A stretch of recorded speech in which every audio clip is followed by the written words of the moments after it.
Welcome back, you two. Greetings, Lord Here. Glad you could join us.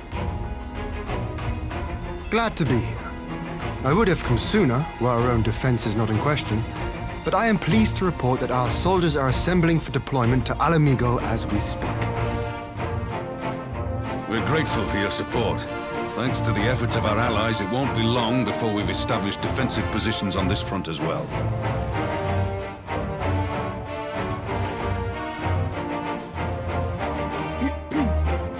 We have some good news too. Alphino has come back to us. As for the bad news...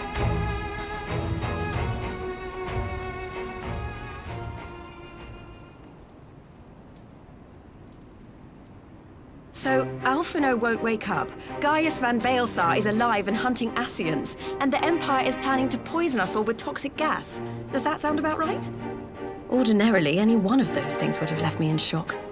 But the way things have been lately, it's all starting to seem pretty normal.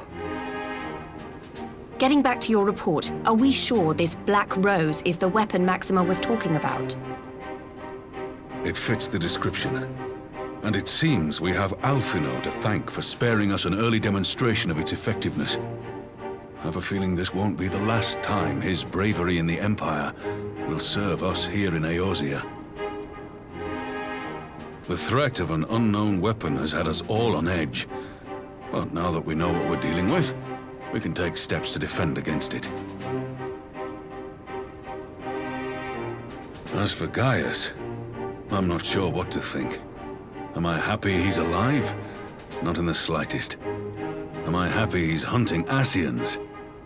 Aye, I'd have to say I am. Oh, speaking of Garleans you didn't expect to see, we have a tale of our own, as it happens. When we sent envoys to the Imperial Army to request talks, they returned with the message that Varis Zos Galvus would be attending.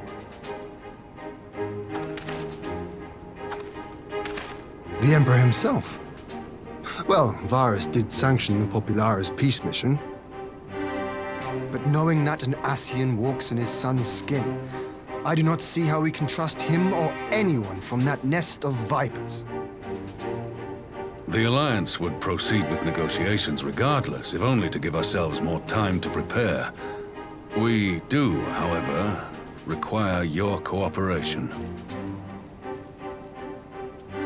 Right. Yes. So, as a condition for the talks to go forward, the Empire has requested that a member of the Scions be present. There'll be a representative from each Alliance nation, of course, but I'm afraid we have to ask that you come along too.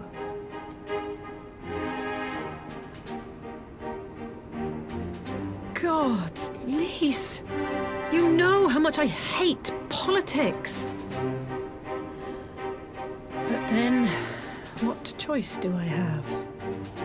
Alphino and the others aren't going to do it.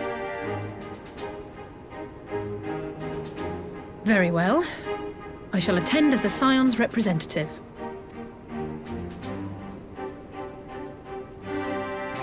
In case you're wondering why I didn't ask you, the Empire also requested the presence of Eorzea's champion.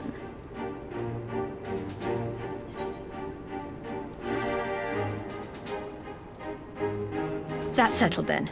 We don't know what Varis means to bring to the table, or why he wants you there, but having you close at hand will make all the difference. The meeting will take place on the border. Anticipating an early assault, we mean to position the bulk of our forces nearby. The Alliance leaders should already be on their way.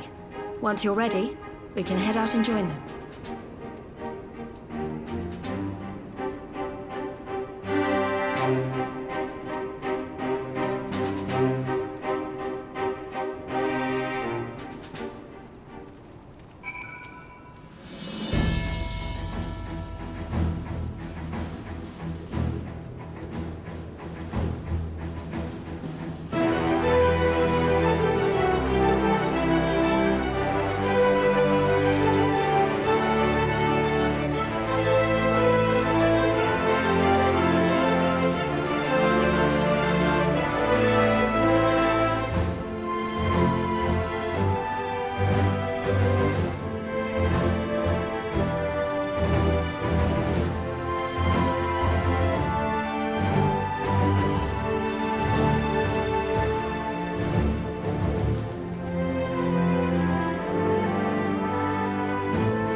esteemed representatives of the Eorzean Alliance.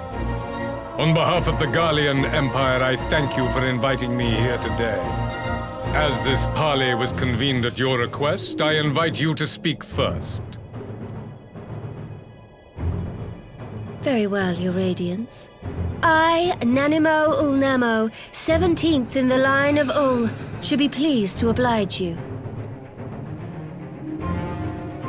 As recent events in Alamigo and Doma have made plain, the subjugation and exploitation of neighboring nations is not a sustainable policy. Should this day end in war, you may very well defeat us, but you will never extinguish the people's desire for freedom. Though it may not be in our lifetime, there will be another revolution, another war, and the cycle will continue. Doma has entered into a concord with the nations of Eorzea, a partnership wherein we recognize one another as equals. Garlemald could be afforded similar treatment. You need only set aside your ambitions and join us in paving a path towards peace.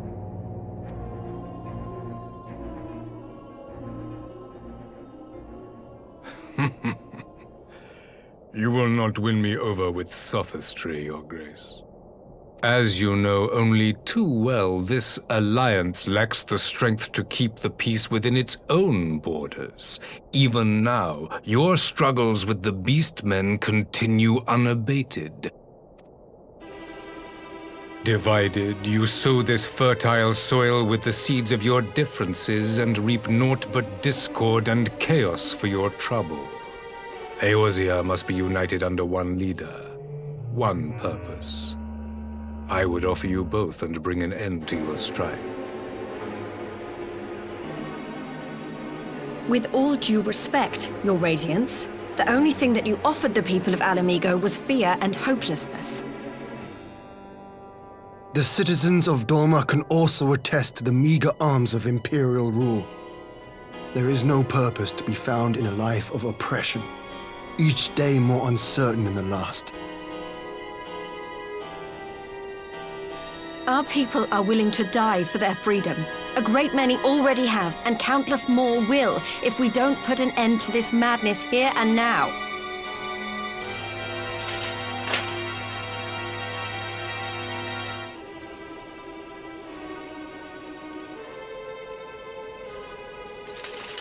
We brought order and stability to your lives. This madness and bloodshed is of your own making. You broke the peace, not Garlemald. Peace. Order. You kill our peoples, despoil our lands, take everything that is ours. And what? You expect us to lick the boot that grinds our faces into the dirt?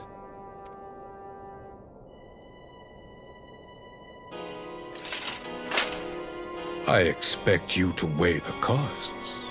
To recognize that countless lives have been lost on both sides in pursuit of a greater good, and to not squander all we have achieved in a fit of petulance.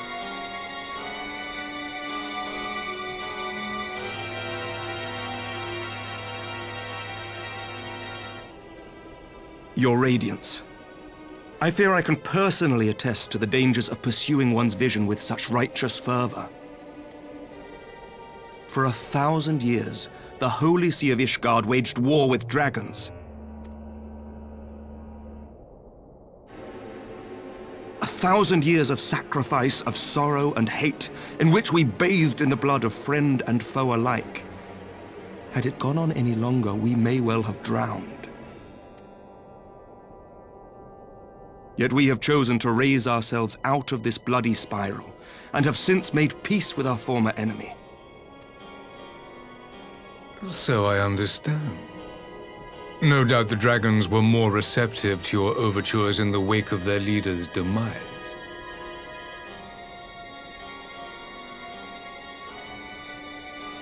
You speak of peace, yet use war to achieve it. Your father would not have bothered to obscure his intent with honeyed words. He understood that strength is all that matters in the end.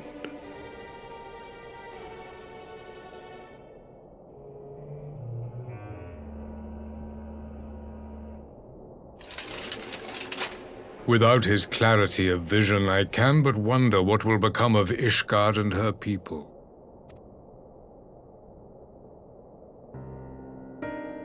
There was a time when Garlemald too lacked a leader of conviction. Weak and unable to wield magic, we were at the mercy of the strong from whom we sought refuge in the bitter cold of the north. Were it not for the discovery of ceruleum and the subsequent development of magitech, we might never have gained the power to take back that which was rightfully ours.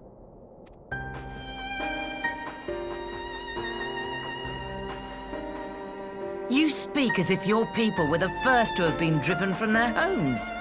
Limsa Lominsa was built by wayward souls in search of a place to call their own.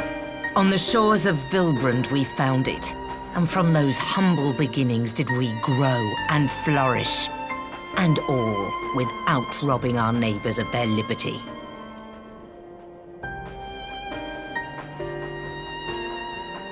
So saith the pirate. Am I to believe that you simply asked the kobolds to yield up their lands and that they were happy to oblige you? That you did not drive them out like rats in the hold of one of the many ships seized by your privateers?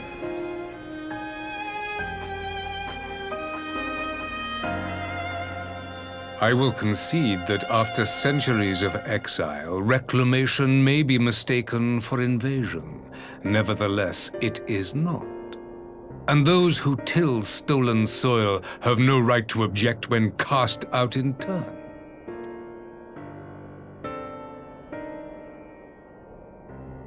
Your uncompromising nature rivals that of the Ixal. They too lament circumstances which they themselves perpetuate.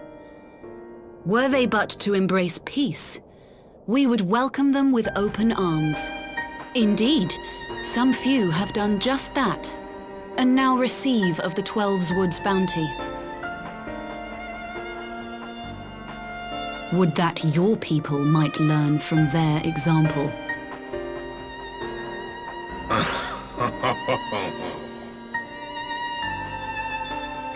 You dare compare us to the Birdmen?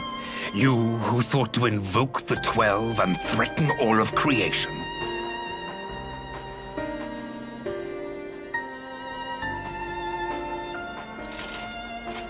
I came here in the hope of finding some speck of common ground, but I see now these discussions will accomplish nothing.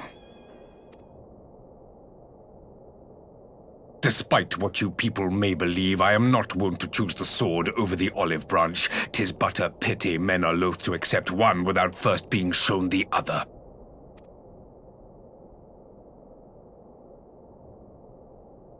Wait, I beg you. This meeting was supposed to be a chance to find a way forward together, not to bemoan the missteps which brought us here.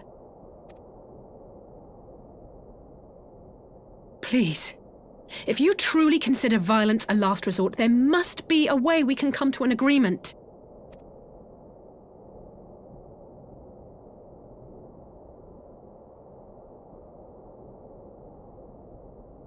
As Mistress Alisaie says, we did not come here to bicker over the past, but to discuss how we might strive towards a brighter future. Emperor Varis, may I suggest a short recess, that all present might compose themselves prior to beginning anew?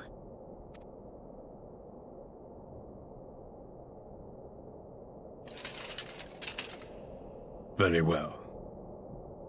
I pray this intermission will suffice to move these talks in a more constructive direction.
Now then, who would have the floor?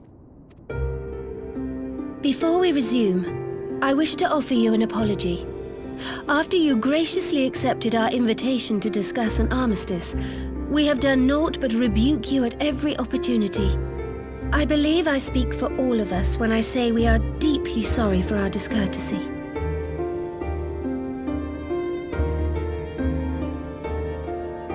I'll admit your familiarity with our affairs surprised me, and served to remind me how little I know of yours. I think all here can understand the desire to reclaim one's homeland. But why expand further? That is my question. If I may, the answer can be found in the Imperial doctrine they took great pains to impart to my people.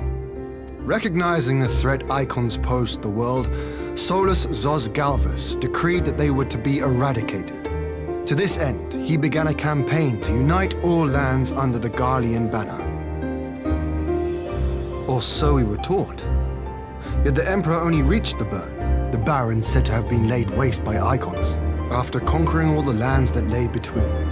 What is more, I am quite certain the practice of summoning was not nearly so widespread in the days before the Empire's founding.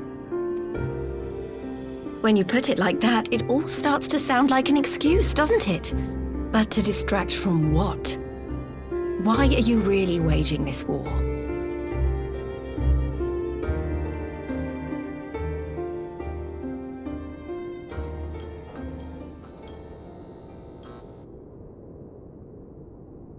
Finally, you ask the right question. I can but hope you heed mine answer and at last accept the righteousness of our cause. My goal is this: to return the world to the way it once was, the way it was always meant to be. In doing so, mankind will be made whole once more.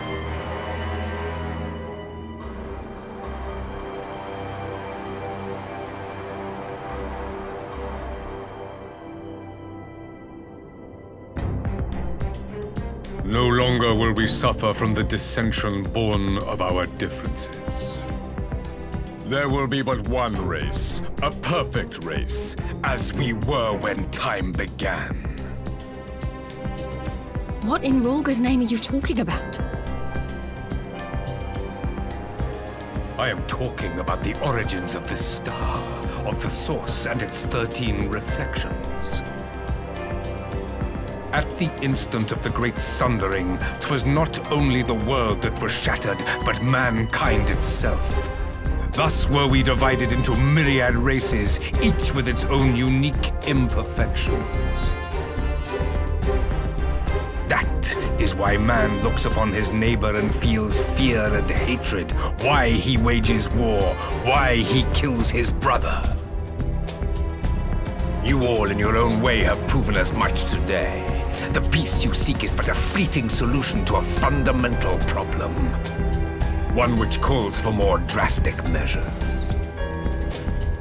To bring about everlasting peace, our worlds must be rejoined.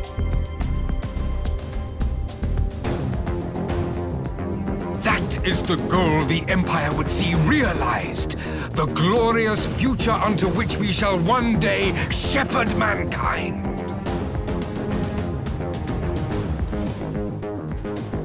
A rejoining of worlds. I have heard this tale of the source and its reflections before. Are these not the selfsame desires as the Ascians? Emperor Varis, do not trust in their words. They will lead you to your doom. My father thought to use them, but in the end he succumbed to their temptations. He embraced summoning like so many other pawns before him. Do not tell us you mean to do the same.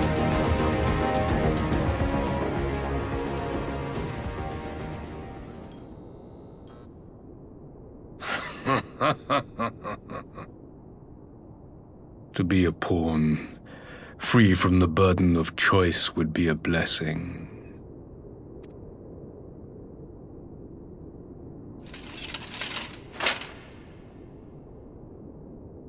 But I forswore that privilege the day I learned that the Garlean Empire was built by the hand of an Ascian.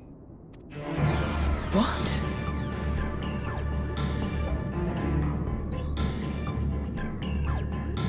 Yes. My grandsire, the former emperor, is of their number. And who better to build an empire capable of bringing about the calamitous change we desire? Would you condemn me for this alliance? For bowing to the will of these shadowy masters, when the prize is true and lasting peace?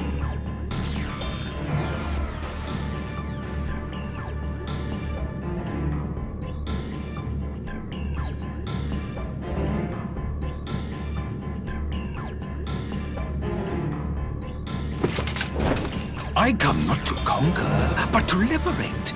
To free man from the prison of divergence. Imagine a world united. One perfect race beneath a single standard. An army before whose might these servants of darkness and light would fly as leaves in a storm, never again to meddle in man's affairs. We would be the masters of our own fate. I bid you join me, not as subjects of Garlemald, but of a new nation. And together we shall win freedom for ourselves and generations yet unborn. You want to trigger another half-dozen calamities? You can't be serious!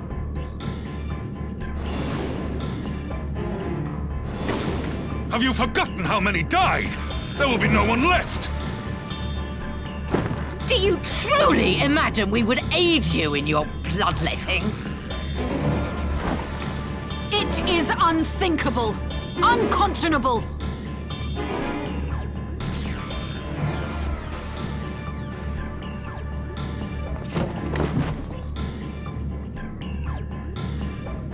And what is the alternative? To be as cattle waiting for slaughter? I would have us work together that we might take fate into our own hands.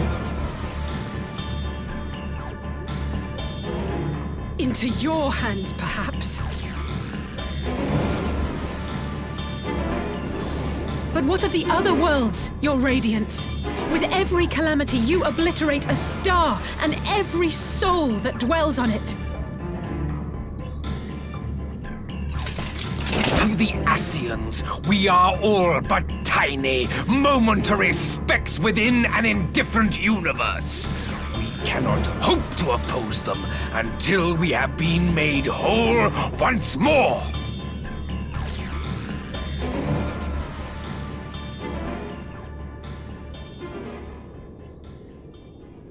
Are these truly the words of Garlemald's ruler?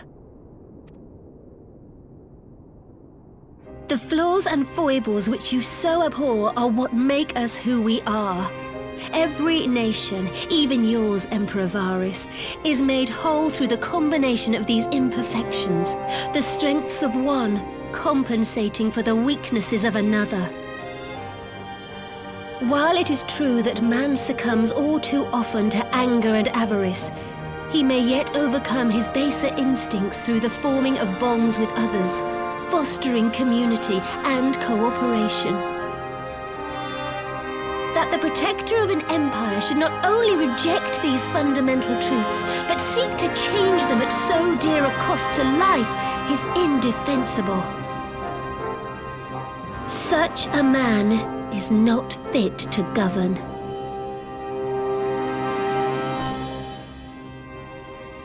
And you, warrior of light, would you refuse me as well?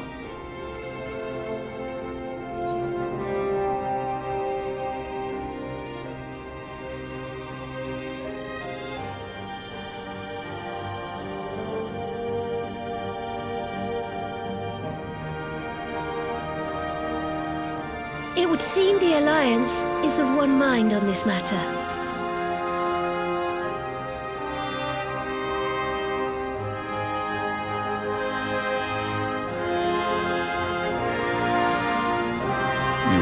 Eorzeans never cease to disappoint me. Though I suppose I have only myself to blame for expecting more from savages. This discussion is at an end. I bid you make ready for our next meeting. It will not be at the negotiating table.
I'm not sure what I was expecting from our meeting with the Emperor, but it wasn't that.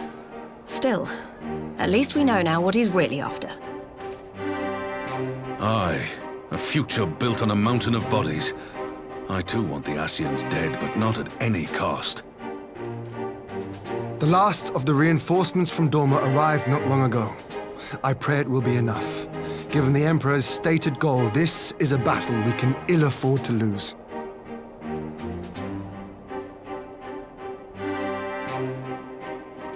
If the Gallians come in force, we may not have much say in the matter, even with our combined strength. We knew from the first that the odds would be against us. But if there is even the slightest chance of victory, we must do everything in our power to seize it.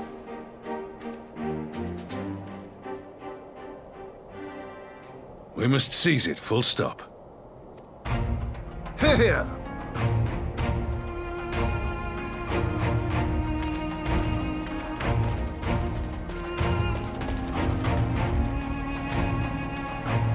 The two of you are to join an irregular unit and support the main host.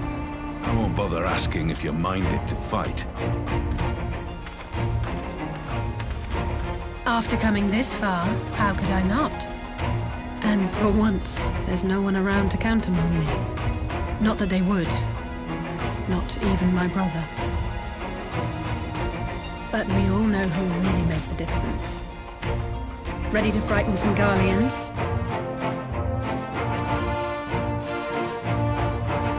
wouldn't want to be on their side. Might I ask you to accompany the Dorman contingent? They are strangers here, and your presence would do much to raise their spirits.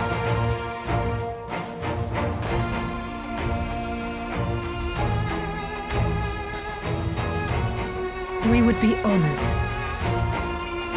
When our people stride out with you in their midst, I dare say the Eorzeans will feel an ilm taller themselves. High spirits have a way of spreading. What I wouldn't give to join you. But my duties as field commander will not allow it. I'll leave the front lines in your capable hands.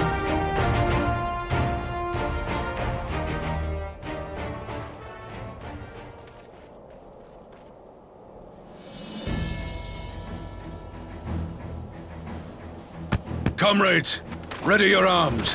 The hour of battle has come. May the crystal guide us to victory!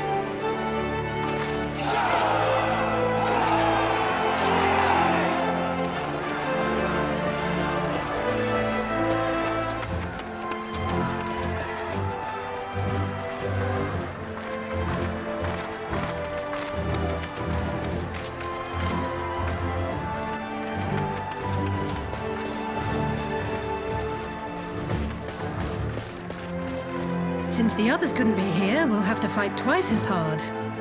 If Alphinaud wakes to find the Imperials have won, I shall never hear the end of it. It's strange. I thought I would be terrified when the fighting started.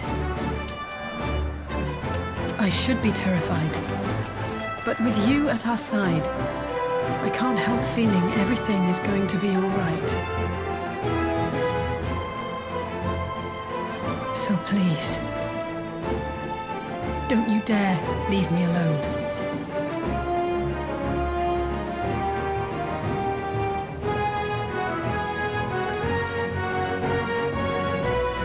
No matter what happens, we have to survive together.